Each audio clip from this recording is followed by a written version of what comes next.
The workday at this large commercial warehouse is over. Everyone has gone home, except for one worker who steps inside a massive walk-in refrigerator to check a final piece of inventory. Suddenly, the heavy metal door slams shut behind him. The mechanical latch locks from the outside. He screams for help, pounding his fists against the walls, but the warehouse is completely empty. He knows these commercial freezers maintain a sub-zero temperature. As the hours pass, his fingers go numb. Certain he won't survive the night, he pulls a sharp object from his pocket and carves his final words into the concrete floor. "It's so cold, my body is freezing." When the morning crew finally opens the door, they find him dead. The medical examiner's report confirms the physical cause of death was severe hypothermia. But the freezer was broken. The power had been out for days, and the internal temperature never dropped below 12 degrees Celsius, or 53 degrees Fahrenheit.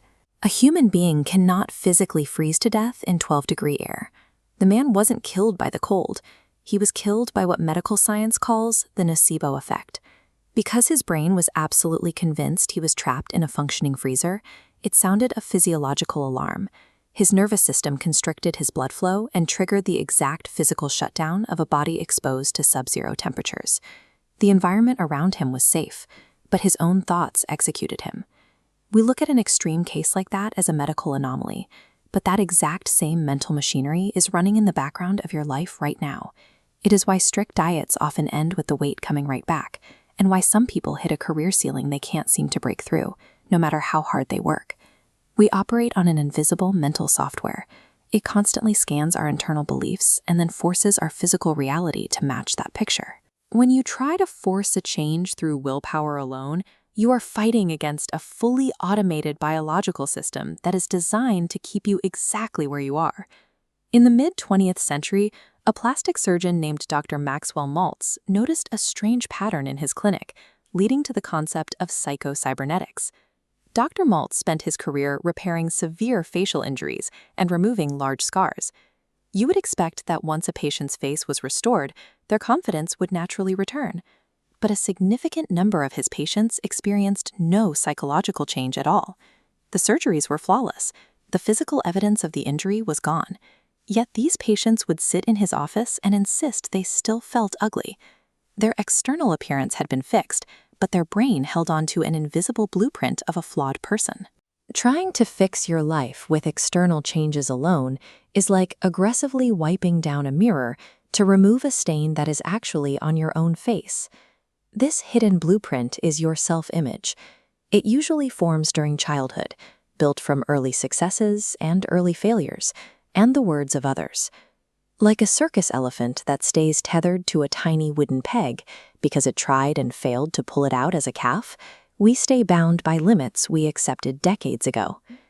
Dr. Maltz realized this self-image functions exactly like the automated systems inside this cockpit. When a plane deviates from its route, the autopilot detects the error, triggering alarms and making mechanical adjustments to force it back onto its programmed trajectory. Your mind operates on that same cybernetic loop. When you decide to start a diet, your conscious mind wants to lose weight.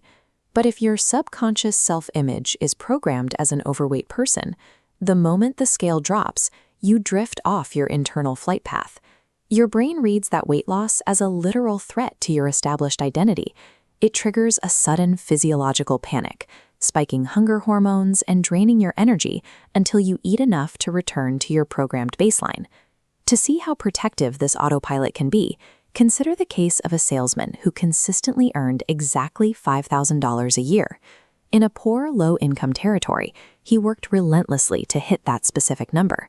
His managers moved him to a wealthy neighborhood where the clients were affluent and the products practically sold themselves. Within a few months, he easily reached his $5,000 mark. Then, right as he was about to shatter his financial record, he suddenly developed a severe, debilitating physical illness that left him bedridden for weeks. He wasn't faking.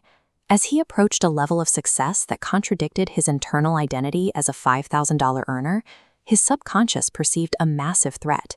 To relieve that tension, his brain manipulated his immune system, physically incapacitating him so he couldn't make another sale.